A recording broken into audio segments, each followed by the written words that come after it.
আজকে খেলা হবি বিএনপির ফ্যামিলি কার্ড লিয়া। বিএনপি যে কি পরিমাণে বেকুবের দল হয়েছে তা আজকে আমরা মজা নিয়ে দেখবো। হাঙ্কেরও তো পপকর্ন কেনার পয়সা নাই, মুড়ির টিন নিয়ে বসেন, যান যান যান তাড়াতাড়ি নিয়ে আসেন। বিএনপিরা বাম্বু খাইতে দেখলে তো আমার ক্ষুদ্র ভ্রাতার ভগিনীদের কারো কারো ব্যাপক মজা লাগে, তাই তা করে মজা আজকে ডাবল করে দেবো। আসেন আগে দেখে নি ফ্যামিলি কার্ডে কি কি দিবি বিএনপি। তারেক রহমান 2024-এর সেপ্টেম্বরে বলছিলেন ফ্যামিলি কার্ডের কথা। সেখানে বলছিলেন এই কার্ড যাদের হাতে থাকবে তাদের প্রত্যেককে মাসে মাসে খাবার আইটেম দেওয়া হবে। দেখেন, পরে দেখা গেল হয় টাকা অথবা খাবার দেওয়া হবে, যার যেটা প্রয়োজন। এই প্রসঙ্গে আমরা পরে আসিচ্ছি, এক এক করে আমরা দেখব। তো কি দেওয়া হবে? তাহলে ফ্যামিলি কার্ডের আওতায় প্রত্যেকটা পরিবার মাসে 2000 থেকে 2500 টাকা অথবা সমমূল্যের খাদ্য সহায়তা পাবে। তবে খাদ্য সহায়তা কি পাবে সেটার ব্যাপারে বিএনপির নেতাদের বক্তব্য আছে, আমরা ওইটা দেখব। আমরা ওইটা দেখে খাবারের হিসাবটা করে নেব। এই সহায়তার নগদ অর্থ হিসেবে অথবা নির্দিষ্ট খাদ্যপণ্য যেমন চাল, আটা, ডাল, ভোজ্য তেল, এটা হিসেবে দেওয়া হয়ে যেতে পারে। তো আমরা এই যে এটার একটা হিসাব কেজি ধরে করে দিছে এক বিএনপি নেতা, আমরা সেটা দেখেই হিসাব করব। এতে একটা পরিবারের খাদ্য চাহিদার একটা বড় অংশ নিশ্চিত হবে বলে তারা মনে করে আর কি। টাকাটা আসবে কিভাবে? ওইখানে বলা হয়েছে যে বর্তমান রাজস্ব এবং ব্যয়ের কাঠামোর মধ্যে বরাদ্দ এবং ব্যয় ব্যবস্থাপনা দক্ষতা বাড়ায়, দুর্নীতি অপচয় কমানোর মাধ্যমে প্রয়োজনীয় রাজস্ব সাশ্রয় সৃষ্টি করিয়া এটার বরাদ্দ করা হবে। এটা বিএনপির তারেক রহমানের উপদেষ্টারই লেখা, এটা দেখেছেন।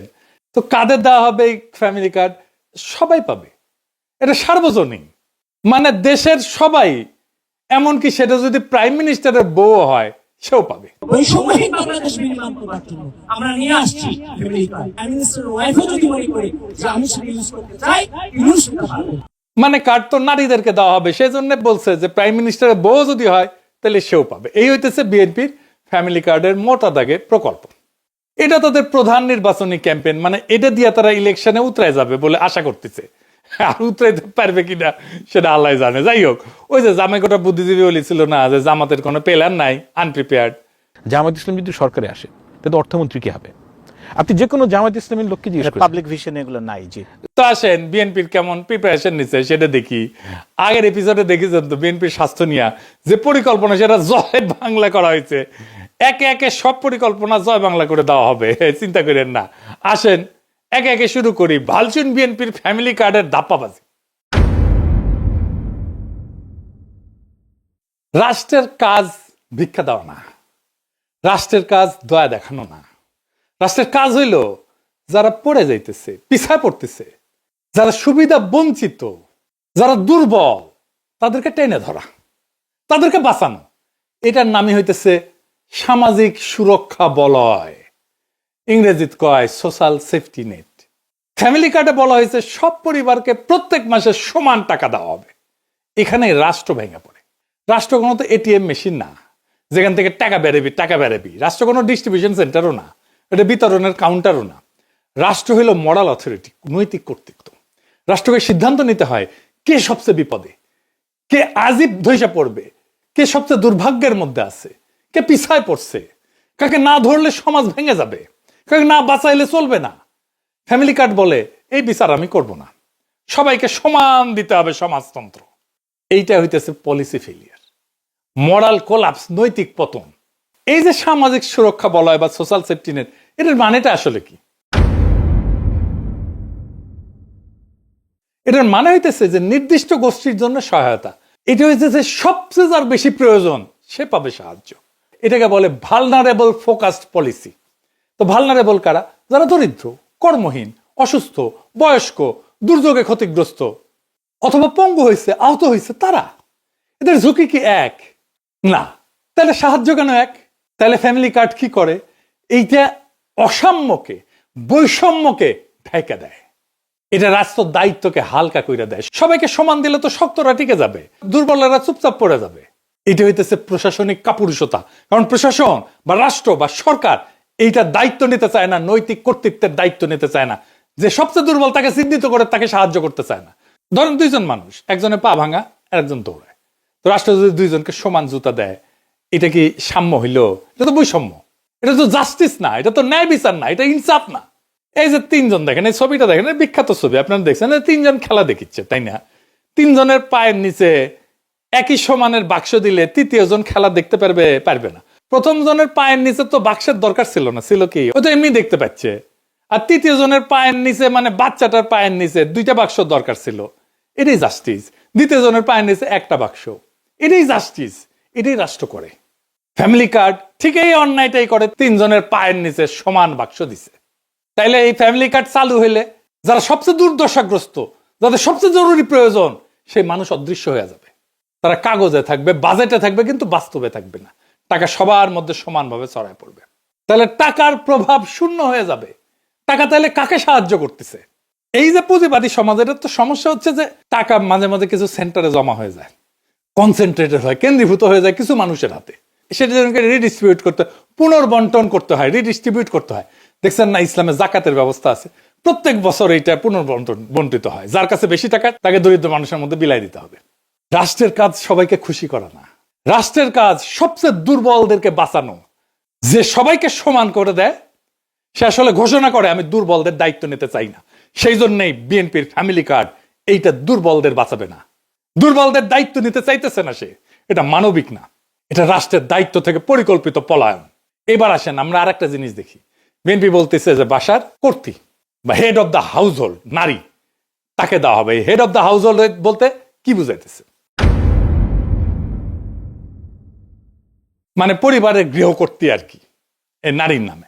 ইংরেজিতে লিখছে woman head of house hold. এখানে প্রথম সমস্যা হইতেছে পরিবারের সংজ্ঞা কি, কে এটা সংজ্ঞায়িত করবে? আমাদের সমাজে যৌথ পরিবার আছে এবং ছোট পরিবার আছে, যেটাকে নিউক্লিয়ার পরিবার বলা হয়, একই সাথে চলে।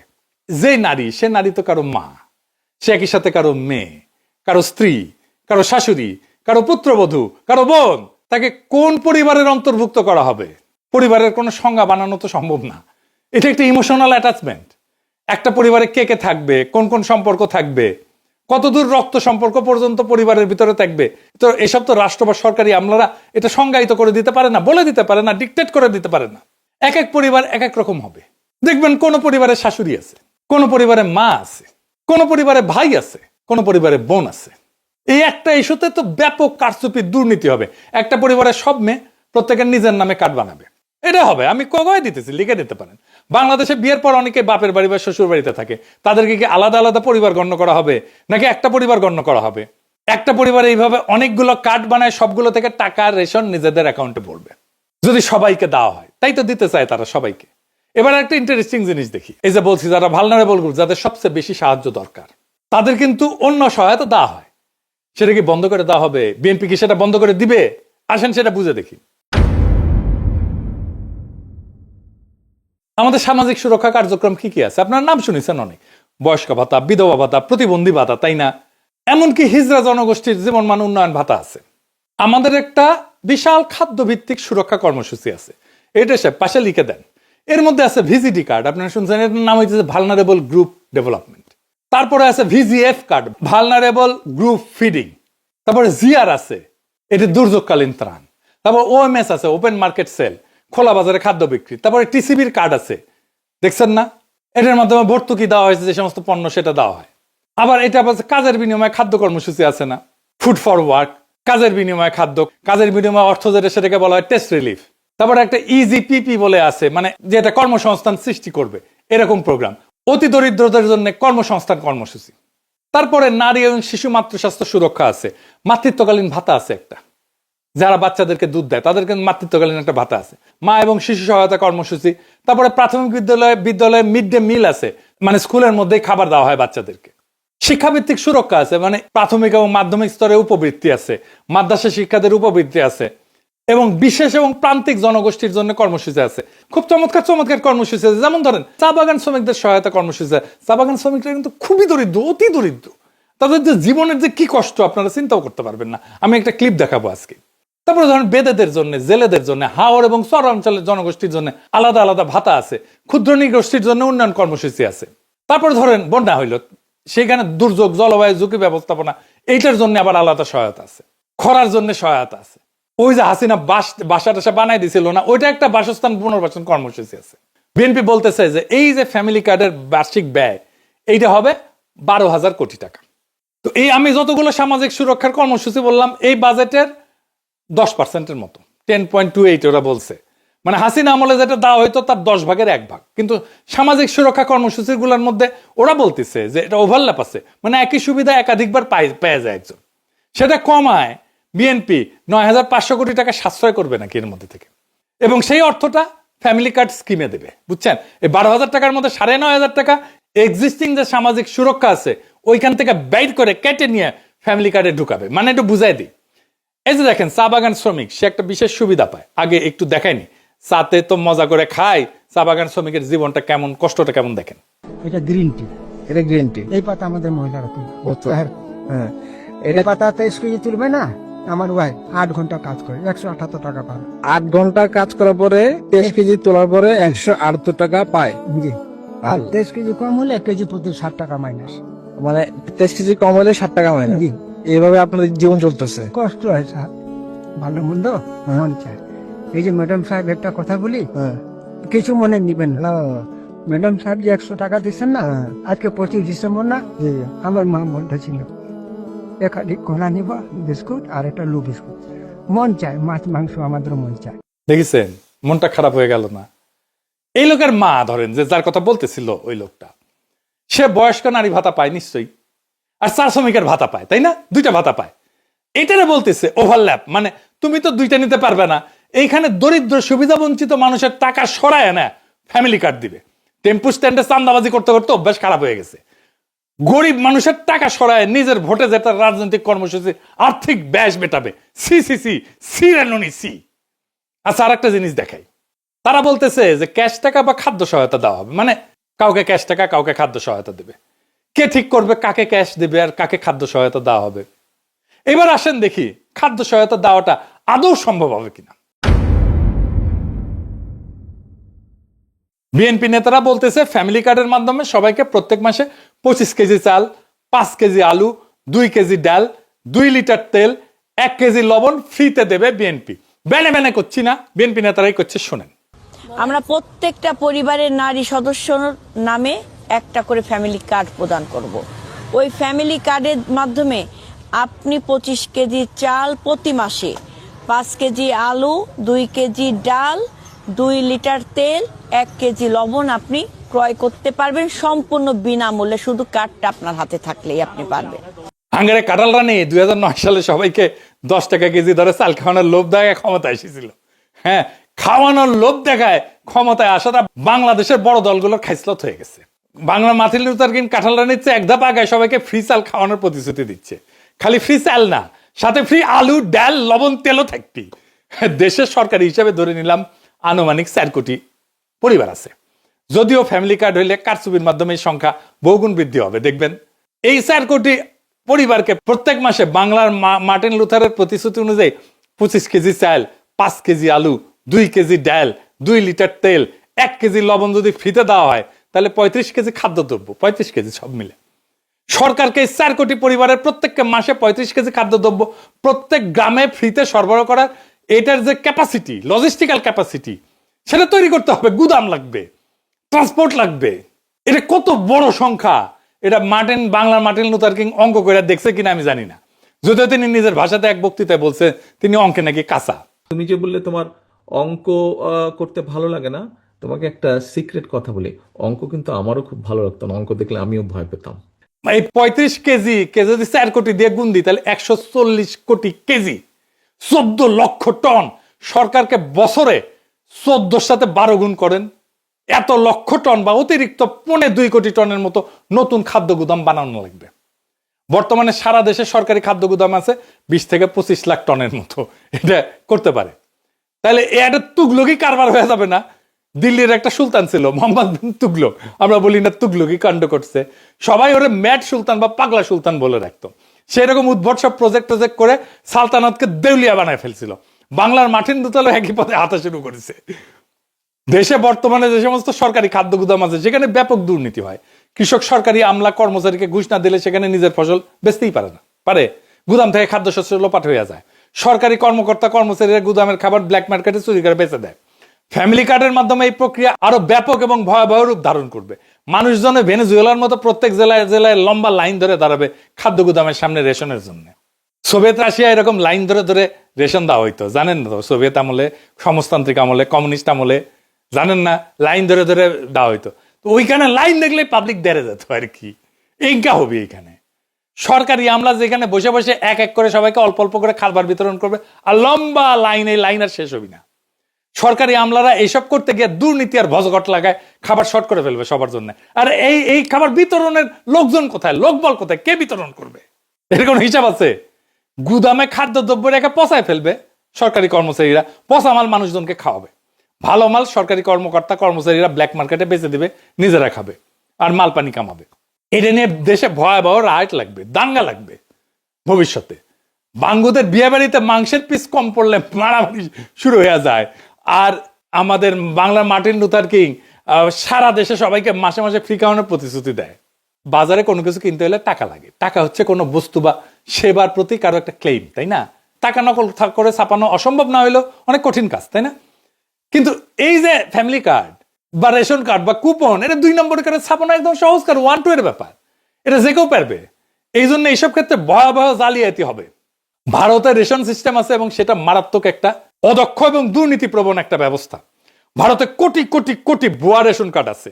এর জন্য অর্থনীতির জন্য একটা মারাত্মক বোঝা। দেখেন, সরকার কৃষককে ভর্তুকি দিয়ে সার বিতরণ করে না? আমরা কৃষক কার্ড নিয়েও আসিচ্ছি, দাঁড়ান। চাচা শুনে, তারেক রহমান সাহেব যে আপনার জন্য কৃষক কার্ড করছে এটা আপনি জানেন? একটা কৃষক কার্ড করছে যে, জানেন এই কৃষক কার্ডে কি থাকবে জানেন? এই যে দেখেন, এরকম একটা কৃষক কার্ড দিবে যেখানে মেয়াদ দেওয়া থাকবে, কার্ড নাম্বার থাকবে, ঠিক আছে, নাম থাকবে, পাশে আপনার ছবি থাকবে।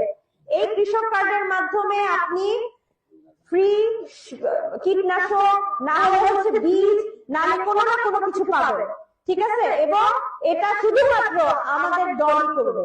তো এই সার বিতরণের ব্যাপক দুর্নীতিগ্রস্ত একটা ব্যবস্থা। যারা কৃষক ভাই আছেন তারা এটা ভালো করে জানেন। এটা এলাকার প্রভাবশালী নেতা কর্মীদের মাল পানি কামানোর জন্য একটা লোভনীয় পেশা। সেই সারের ডিলারশিপ কে নিবে? এটা নিয়ে এলাকায় রাজনৈতিক নেতাদের মধ্যে কামড়াকামড়ি হয়, মারপিট হয়। এই খাবার বিতরণের ডিলারশিপ নিয়েও টেম্পু স্ট্যান্ড পার্টির মধ্যে কামড়াকামড়ি হবে, খুনাখুবনি হবে, মারপিট হবে। লিখে রাখতে পারেন, এখনই হয় টেম্পু স্ট্যান্ড নিয়ে মারপিট হয়। আধুনিক অর্থনীতির জনক অ্যাডাম স্মিথের আগেও মুসলিম ঐতিহাসিক এবং সমাজবিজ্ঞানী ইবনে খালদুন, তার একটা বই আছে মুকাদ্দিমা, আল মুকাদ্দিমা। এটাতে ডিটেলস ব্যাখ্যা করছেন কোন একটা শাসকের বা রাষ্ট্রের এই ধরনের বাণিজ্য কর্মকাণ্ডে অংশগ্রহণ করা ঠিক না। এটা উনি বলে দিচ্ছেন। এটা যে রাষ্ট্রের জন্য একটা বিধ্বংসী কাজ, সেটা তার বইয়েতে বিস্তারিত ব্যাখ্যা করছেন। এটা তার বইয়ের ইংলিশ অনুবাদ, সময় থাকলে পড়ে নিতে পারেন। জামাই কোটার বুদ্ধিজীবীর নাকি এটা খুব প্রিয় বই। যাই হোক, পরিচয় বুঝিছে কিনা কে জানে। ইবনে খালদুন এতই প্রভাবশালী এবং বিখ্যাত যে আমেরিকার প্রেসিডেন্ট রোনাল্ড রিগান পর্যন্ত তার বক্তব্যে ইবনে খালদুনকে কোট করতেন। শুনেন। I studied economics in college when I was young, and I learned there about a man named Ibn Khaldun who lived 1200 years ago in Egypt.